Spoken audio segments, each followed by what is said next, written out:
on account of God, a strong army, the other security services, and a supportive population. You, for instance, remember when the ADF terrorists came from Congo, killed the children of Rubiraha Secondary School, killed 2 tourists and a Ugandan, entered Chibale Forest National Park, and started killing a few people around the forest. The combined capacity of Uganda's security apparatus was partially activated, including the LDUs. Within a couple of months, the whole group was destroyed, including the killing of the group leader, Kamusu. This was in the month of June 2023, that is last year. The same was the case when in the year 2021, terrorists using jambias, pangas, started killing people in the Masaka area.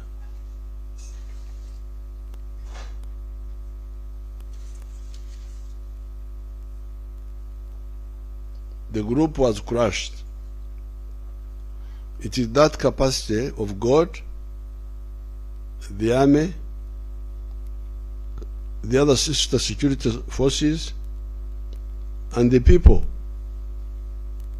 that even this year ending now, has kept Uganda stable. There were, for instance, some shallow schemes by the local traitors and their foreign sponsors to cause criminality and civil disorder like you saw in Kenya, including gathering demonstrators and shooting them using Iraqi returnees to give the impression that it is the government that killed them. The whole evil scheme was defeated by God,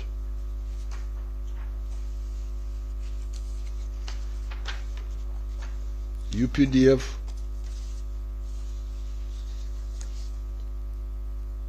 the other security agencies, and the people, as pointed out above. However, there is rampant stealing of cattle, goats, etc., and the soft handling by the police and the courts of such criminals through giving them police bonds and court bails. I have raised the issue of bails with His Lordship the Chief Justice, and I have banned the issue of police bonds. Any police personnel that gives a police bond to a village thief when the case is ready for trial will be held fully accountable. Firm legal handling of criminals is very useful. I've shared with you through the social media how recently, in my Karamoja trip, I was told that a total of 3,000 Karachunas, through the efficient and dedicated mechanism of the military court-martial, are in the different jails. 900 of them in Kitaria prison alone. This explains why there is now total peace in Karamoja and the surrounding districts of Acholi, Lango, Teso, Bugisu, and Sebei. It is also good for those Karachunas. Many of them would be dead by now on account of clashing with the UPDF.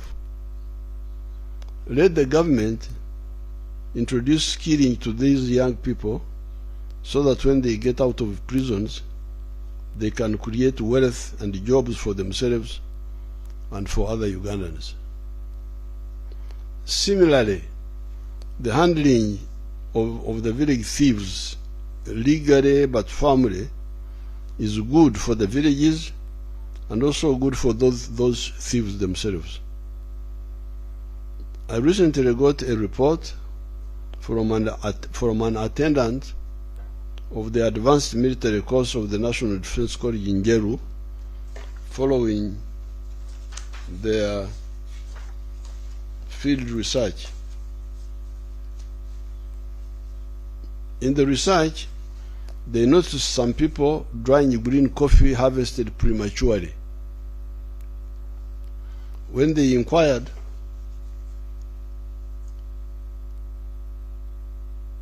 they were told by the Wananchi that Nibatangatangana is a Nyankwere word which means to compete with some other people as to who would do something first. Nibatangatangana. With the marijuana smoking youth that idle in the trading centers doing nothing and then steal people's coffee at night. What are the other DCs doing? Why do they not engage these youth to direct their efforts towards honest work? How about the police? If the concerned people do not act, I will involve the UPDF to empower all the wealth creators, farmers, etc., to guard their property by activating the vast militia of our LDUs. It will not be good for those thieves, because once we arm the villagers to defend their gardens, it will not be a good idea for the thieves. This harvesting of immature coffee will affect the quality of our coffee internationally. It's not acceptable. I congratulate the Ugandans on the good coffee prices. This is because of the drought problems in Brazil, Vietnam, and other coffee-growing countries. It also confirms the correctness of the NRM strategy of its 1996 manifesto of the 4 acres model and 7 activities. This was 1 acre for colonial coffee, 1 acre for fruits, mangoes, oranges, pineapples, apples or grapes, 1 acre for pasture for dairy cattle, 1 acre for food crops, bananas, cassava, emondi, Irish potatoes,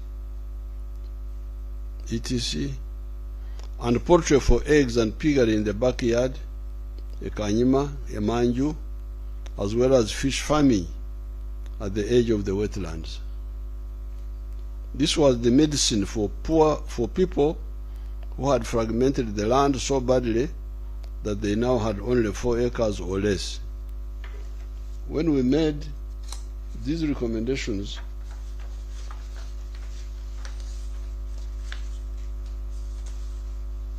we had studied accurately the demand for all the products that to grow in Uganda, and we had studied the demand for those products within Uganda, within Africa, and internationally. We knew they had very good demand. That's why we recommended them in writing to you people. That is why we included these 7 activities under intensive agriculture, where you use small land to get good money for the family, 4 acres or less. There are other products that the country needs, other agricultural products that the country needs, such as tea, cotton, sugarcane, tobacco, maize, etc., but can only make enough money for the family if you do them on a big scale. We included these into extensive agriculture. In order to support both modes of agriculture, intensive and extensive, the NRM liberated our research scientists from the tyranny of the past regimes And recently, we have started paying them well in the face of fierce opposition by some groups, including the bogus UCDA that were misinforming Ugandans that they were responsible for the success of the coffee effort. It is our scientists that have developed these seeds, all the seeds used in Uganda. These scientists have never been under UCDA.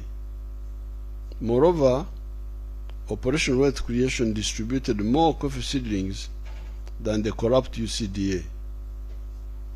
When I involved Operation Wealth Creation in the seed distribution in 2013, our production of coffee was 2.7 million bags. It is now 9 million bags because of Operation Wealth Creation. However, we do not only talk about coffee. We do not want kaichokomba, baganda kweli tokongoja, walking on one leg like the children do when they are playing. We don't want to say you do coffee, coffee, coffee, coffee only. No. That is kongoja. That is walking on one leg. It's good that the coffee prices are high because of the shortage in the world, but to be on the safe side, to be like the wise man who built on the firm foundation instead of building in the sand, we should have a broader base for the family activities, which is much safer.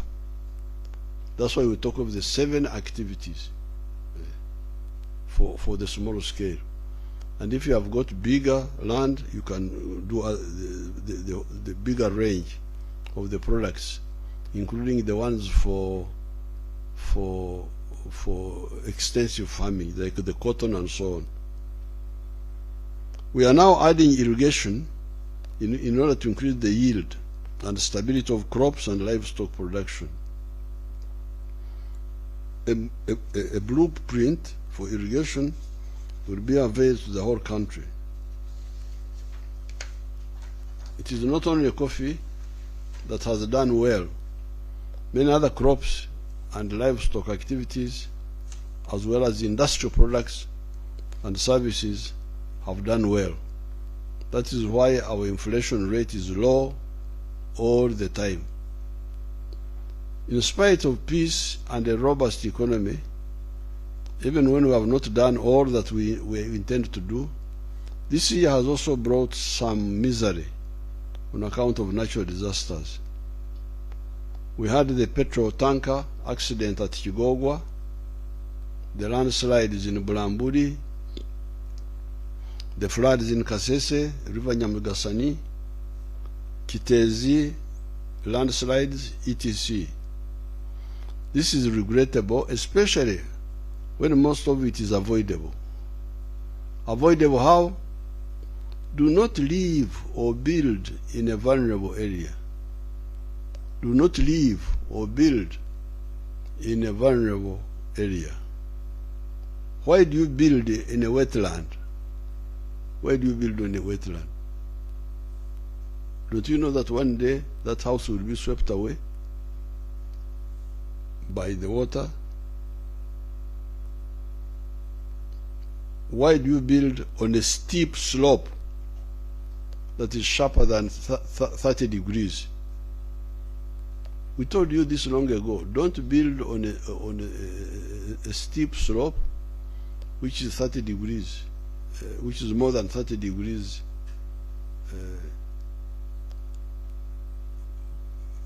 in terms of angle. It's very dangerous. It's like if I try to sit on that wall there, what am I trying to do?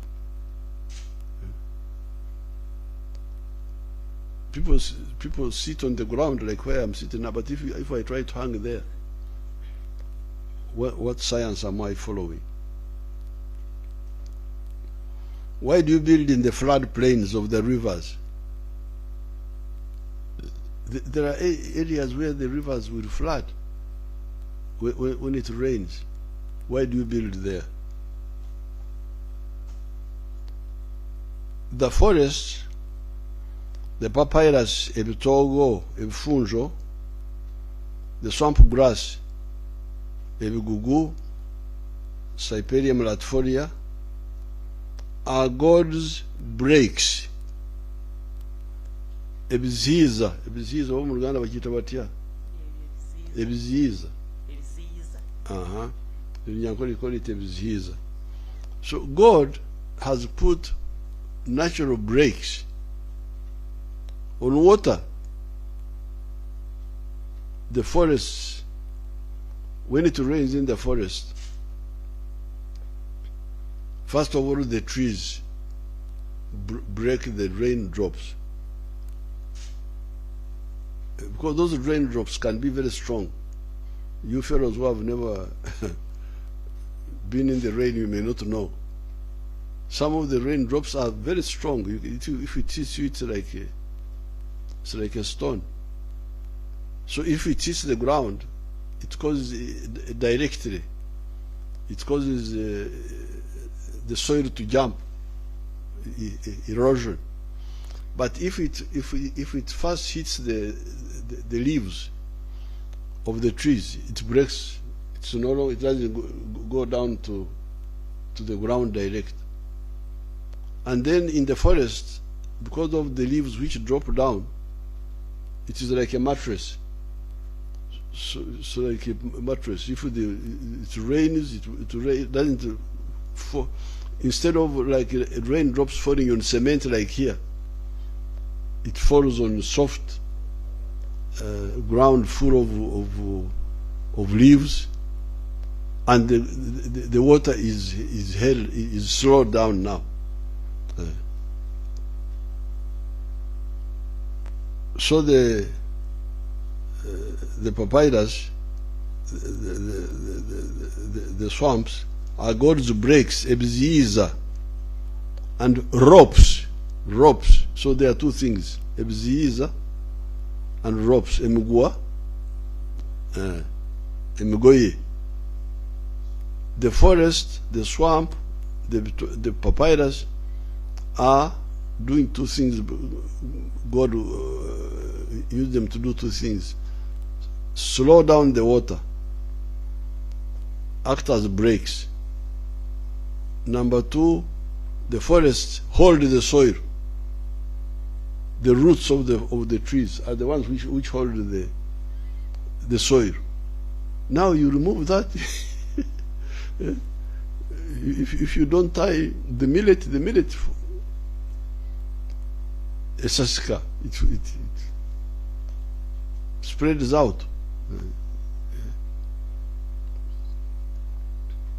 Slow down our God's breaks, ebziza, and ropes, emigua.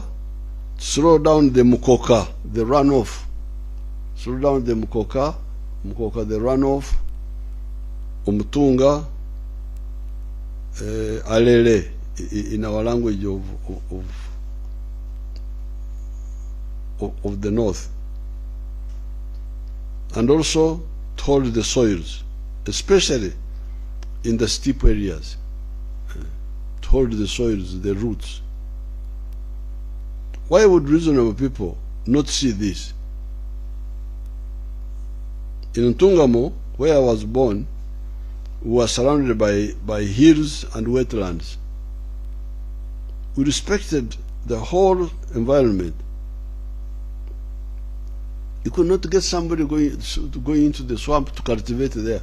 You couldn't. It was almost zero. Who promoted the culture of okunyoma, God's plans? Okunyoma is ignore, look down upon. Yes, sir. Is it ignore? No, ignore is to just leave it, but you are deliberately not doing what you're supposed to do. Back to the book of Genesis, where God commanded that let the dry land be separated from the water. It says in chapter 1, verse 9 as follows. And God said, let the waters under the heaven be gathered together unto one place, and let the dry land appear. And it was so. God is the one who said this. We are not the ones who created swamps or forests or mountains. It's God. I will give a comprehensive report on the occasion of the NRM Day in January 2025. On this occasion, these few remarks are all I want to say. However, I cannot end my short speech without pointing out two issues. One, warning the country about the growing danger of the monkeypox disease, Mpox. This disease is apparently being spread in two ways: contact with a sick person and through sex. The good thing is that it does not go through breathing like corona. Corona was very dangerous, because sitting in the room with people, you could get it. But here, you need to spread it by contact. That is like sharing clothes, handshakes, sitting where a sick person has been sitting, etc. is enhanced. And secondly, avoid indisciplined sex. And secondly, avoid indisciplined sex. Finally, I congratulate Ugandans on the good performance of our sportsmen and women. Ever since 1986, like the order we gave on the good performance of our sportsmen and women, like the order we gave of recruiting everybody who has got a high talent into the security forces, into the prisons or the police or the army. This was deliberate. We wanted them to get to have a base from where they can train. When they join the army, we don't send them to Somalia to fight. They stay here training. They get the little salary of the army, of the police, of the prisons, but they get time to train, and they get a base. But in our time, we were able to build it, and slowly we are adding on. But in spite of the fact that we have not done what we want to do for sports, because we are busy with peace and with minimum economic recovery. Just because of the peace, you can see the stars who have come up. We have also been honored to be granted the opportunity to host CHAN early next year and AFCON in 2027, along with our brothers and sisters in Kenya and Tanzania. When I asked what is the difference between CHAN and AFCON, I was informed that CHAN are the players who are best in their home countries,